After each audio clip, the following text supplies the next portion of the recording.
This battle has many versions, and today we will tell one of them, the second final judgment of the cosmos.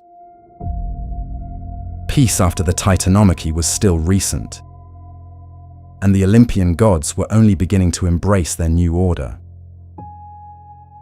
Gaia would no longer act as a protective mother, but as a force destined to restore the balance of the universe against what she saw as an abuse of power. Grieving the fate of the Titans, she decided to avenge them and joined with Tartarus, the primordial force of chaos. At the edge of the world, near Mount Cassius, or according to other versions, in Sicily, the most fearsome of all beings was born. Typhon. He was a monstrous cosmic entity, unlike any other creature. From his shoulders rose 100 dragon heads, and his winged body towered like a living cliff of iron. His eyes, burning like blazing embers, foretold ruin and devastation. His fiery breath was capable of evaporating the waters of the sea. He possessed a voice capable of imitating men, beasts, and the very roars of chaos itself. He did not seek to rule, but to destroy the cosmos and return it to primordial chaos. Some accounts describe him as the father of creatures such as Cerberus, the three-headed hound that guarded the entrance to the underworld. The Chimera, a female beast formed from multiple animal parts. Orthrus, the two-headed hound that guarded the cattle of Geryon. The Nemean lion, whose hide was impenetrable. And the Lernaean hydra, capable of regenerating its heads. As well as the Sphinx, the bearer of destruction and a harbinger of doom for travelers. All of these creatures were born from his union with Echidna, the monstrous nymph, daughter of the sea deities Phorcys, associated with the dangers and depths of the sea, and Ceto, associated with the perils of the ocean and monstrous creatures, descendants of Pontus and Gaia. His lineage symbolized that chaos never truly disappears, it only changes its form. Rising from the earth like a living storm, he attacked Olympus with unstoppable violence. In some versions, several Greek gods fled to Egypt, transforming themselves into animals in order to escape. This transformation not only served to conceal themselves, but also created a connection with the zoomorphic deities of Egypt, reinforcing the ancient Greco-Egyptian theory mentioned in the Library of Alexandria. This would suggest that the Greek and Egyptian gods could have been the same beings, although manifested in different forms. The battle took place on Mount Cassius in Syria. Zeus, armed with the ancient power of Kronos, confronted the monster with blazing thunderbolts, but it was not enough. Typhon managed to disarm him, wrapped him in his serpentine coils, and tore the tendons from his hands and feet, leaving him paralyzed and defenseless. He then carried him, unconscious, to a cave in Cilicia, and hid his tendons inside a bearskin, a vital safeguard to keep him neutralized. Their custody was entrusted to Delphine, daughter of Gaia, a hybrid creature, half woman and half serpent.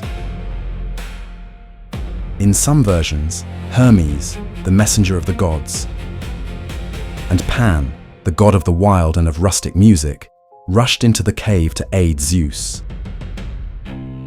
From the mountains of Arcadia, the god Pan unleashed a terrifying cry. So sudden and so intense that it spread chaos among gods and monsters alike, allowing the recovery of the tendons that Delphine guarded. That wild primal cry forced Typhon to flee for an instant. From that terror came the term panic, a symbol of sudden, irrational, and collective fear. Other traditions tell that Pan played his flute to distract him. Both versions have endured. Upon reaching Mount Nysa, Typhon received the ephemeral fruits offered by the Fates, Clotho, Lachesis, and Atropos, daughters of Nyx and guardians of destiny. They deceived him, promising that if he tasted the divine fruit, he would become invincible. Trusting them, he consumed it. But the gift was false. The fruit poisoned him and left him severely weakened. Some sources claim that Zeus could command the Fates, or even that they were considered his daughters. However, it is also said that not even he could escape the cosmic law they embodied. Meanwhile, Hermes and Pan managed to return his tendons to Zeus. With his power restored and Typhon weakened, Zeus unleashed all his fury. Primordial thunderbolts forged by the Cyclopes tore through the sky, unleashing storms and a force of absolute destruction. Typhon, now wounded, fled toward Thrace, hurling mountains behind him as he retreated, while Zeus hurled them back at him. That place would later be known as Mount Haemus, or the Bloody Mountain. At last, Zeus pursued him to Sicily and buried him alive beneath the eternal weight of Mount Etna. A thunderbolt sealed him there forever, leaving him imprisoned in its depths. But he did not die completely. His breath still escapes as vapors, his hands still struggle to break free, and whenever they do, lava rises from the volcano. He fell into a long, eternal slumber, although the belief remained that he could awaken if the cosmos were ever to become unstable. After 2 wars, the Titanomachy and the Typhonomachy, Zeus stood as the rightful sovereign.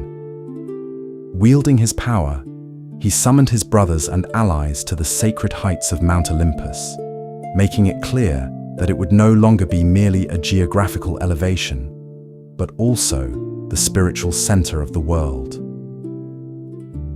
He understood that not all gods held the same rank, nor the same purpose, but that all of them were necessary. Thus, the divine hierarchies were born. Zeus established himself as the sovereign of the sky and thunder. His word became law among the gods. Hera, his sister and future wife, shared not only Olympian blood, but also presence and power. In time, she would become the Queen of Olympus, a symbol of authority and the sacred bond of marriage. Yet that would not bring her true happiness, as we will see later. Poseidon, god of the sea and earthquakes, as powerful as he was impetuous, did not at first consider the division fair. But in the end, he accepted dominion over the ocean. Hades, somber and distant, accepted the rule of the unseen, the realm of the dead.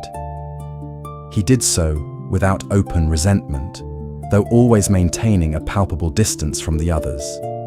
For, despite still belonging to Olympus, he never truly had a place there. Others, such as Hestia, goddess of the home, family, and hospitality, and Demeter, goddess of agriculture, the fertility of the land, and the harvest, also formed part of the primordial circle, though they were more closely tied to the cycles of life than to thrones of power. The gods were not perfect, but they were responsible for maintaining the balance of the cosmos. Because of this, Helios, god of the sun, Selene, goddess of the moon, and Eos, goddess of the dawn and sunrise, restored the cycles of day and night. The seasons came under the guidance of Demeter, while the balance of the seas remained under the dominion of Poseidon. And the passage of souls was entrusted to Hades in the underworld. Thus, this new balance allowed the gods to turn their attention toward the creation of new forms of life, especially humanity. But although everything seemed to be in order and at peace, Gaia still harbored bitterness and resentment over the punishment of her children. Zeus, aware of this, strengthened his authority not only through the thunderbolt, but also through agreements, alliances, and promises. To avoid ruling through tyranny, he surrounded himself with wise advisors such as Metis, destined to play a crucial role later on, and Themis, for Zeus understood that the balance of power should not rest on force alone. Thanks to them, mythical temples were established. The first symbols of Olympian authority emerged, and concepts such as justice, honor, truth, and destiny were born. Gaia, humiliated and consumed by rage, turned that pain into vengeance.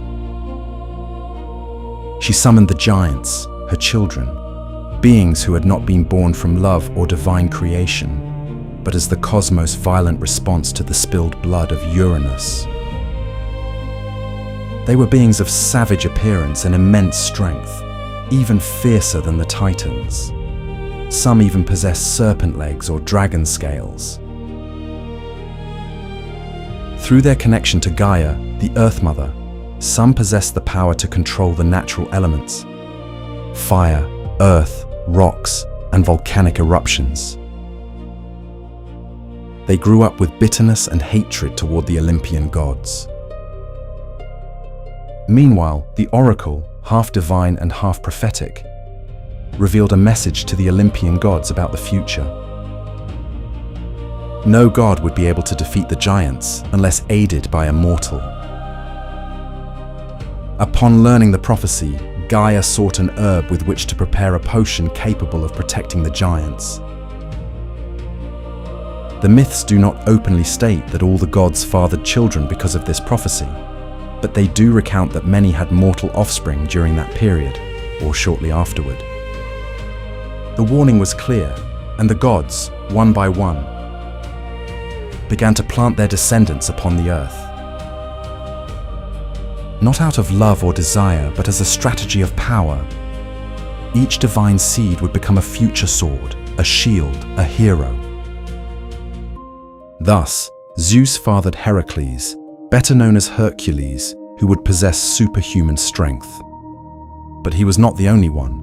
He also fathered Dionysus, who would become the god of wine, fertility, and theatre. And Perseus, who would go on to become one of the greatest heroes of Greece.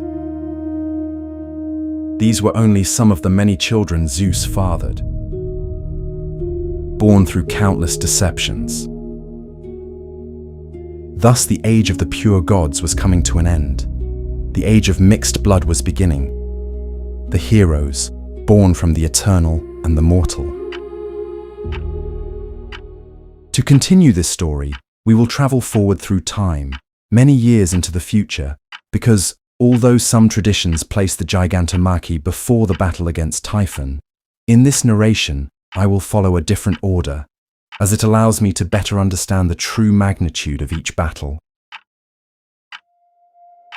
As the giants grew stronger, their numbers and the power of the demigods reached maturity. Zeus learned of Gaia's plan through Themis and acted with strategy. He ordered Helios, Selene, and Eos not to appear, plunging the earth into perpetual darkness. Thanks to this, Zeus gained the advantage in the search and finally found the plant. Upon destroying it, he understood that the conflict could no longer be delayed. He summoned the Olympian gods to defend the cosmic order, and personally chose Heracles to lead the human intervention in the battle. In other versions, Heracles volunteered, or Athena herself led him to the battlefield. The final great battle, the Gigantomachy, was about to begin. From Pallene, the giants launched their attack against the heavens. armed with enormous rocks and tree trunks. Iris, goddess of the rainbow and divine messenger, flew across the world to summon all the gods to battle. Hestia, though usually passive, kept the Olympian flame burning, a symbol that the divine lineage must endure. The Muses sang the story that was unfolding, preserving it as an eternal memory. Aphrodite, although not a warrior, wielded her greatest weapon: beauty. She cast enchantments that paralyzed several giants and made them forget everything around them. Heracles, with arrows dipped in the poisonous blood of the Hydra, was capable of bringing down his enemies. Once the potion had been neutralized, Zeus entered the battle and unleashed devastating thunderbolts, bringing down several giants at once. Hera defeated the giants Ephialtes and Harpalycus. But Porphyrion, one of the mightiest giants, attacked her and attempted to overpower her by force. Zeus, realizing what was happening, struck him down with his thunderbolts, and Heracles fired an arrow that sealed his fate. The giant Alcyoneus was invulnerable in his own homeland. Heracles shot him with an arrow, and remembering Athena's counsel, dragged him beyond its sacred borders so that he could die. Meanwhile, Athena, goddess of wisdom and strategy, fought hand-to-hand against the giant Enceladus, who threatened to tear an island from the earth and hurl it at Olympus. Before he could react, Athena charged at him and hurled a mountain upon him, leaving him with no chance of escape. Some traditions also place him beneath Mount Etna. She also defeated the giant Pallas and used his skin as armor and as a trophy, for it was extraordinarily difficult to cut.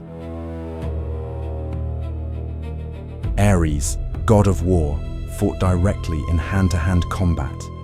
With his spear, he pierced the giants, many of whom were still under Aphrodite's enchantments. The twins, Apollo, god of light, music, and prophecy, and Artemis, goddess of virginity, the hunt, and wild animals, fought with deadly precision. Their arrows set the battlefield ablaze. Thus they succeeded in defeating the giant Gratian. An arrow from Apollo flew toward the giant Ephialtes and struck his left eye. With the same deadly precision, Heracles struck his right eye, taking his life almost instantly. Hades, god of the underworld, did not fight directly, but lent his helm of invisibility to Hermes. Acting as both messenger and strategist, Hermes slew the giant Hippolytus before he ever saw him coming. Hephaestus, god of fire, the forge, and volcanoes, not only forged weapons for the gods. From his volcanic forge, he hurled red-hot molten metal like blazing projectiles. According to Apollodorus, the giant Mimas was buried beneath a mass of molten iron that brought about his death. The giant Polybos was tasked with defeating Poseidon, but was instead defeated by him. The god of the sea pursued him to the island of Kos and tore away a fragment of the land to bury him beneath its weight. According to the myth, this gave rise to the islet of Nisros.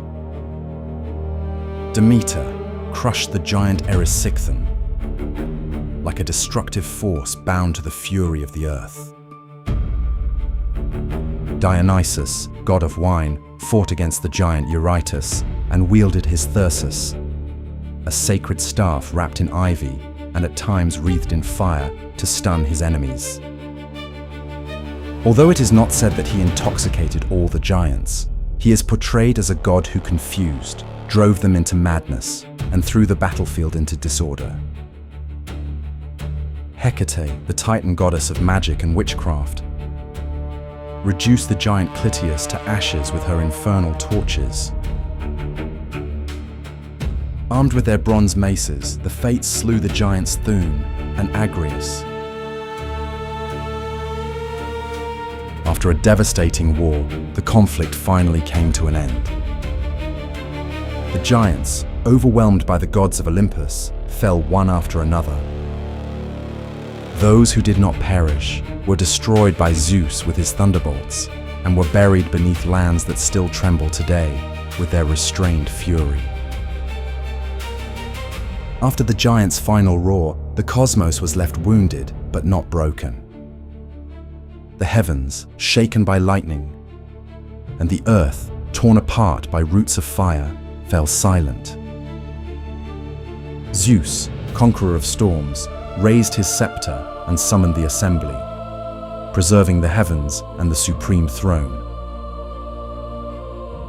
Poseidon reaffirmed his dominion over the deep sea, while Hades retained the underworld.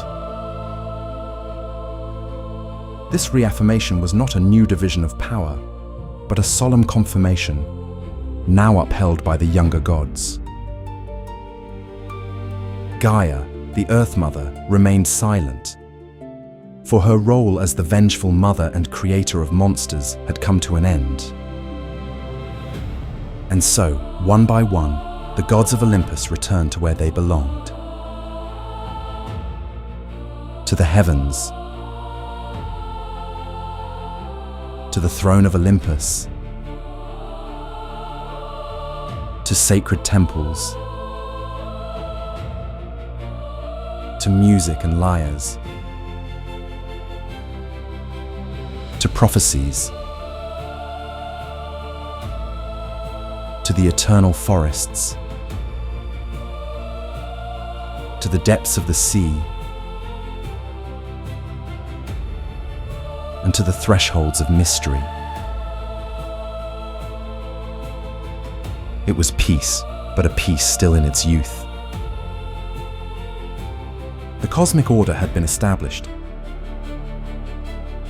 but the story does not end here. From now on, the individual stories will begin. Love, rivalries, children, punishments, and alliances that will shape the relationship between gods and humans.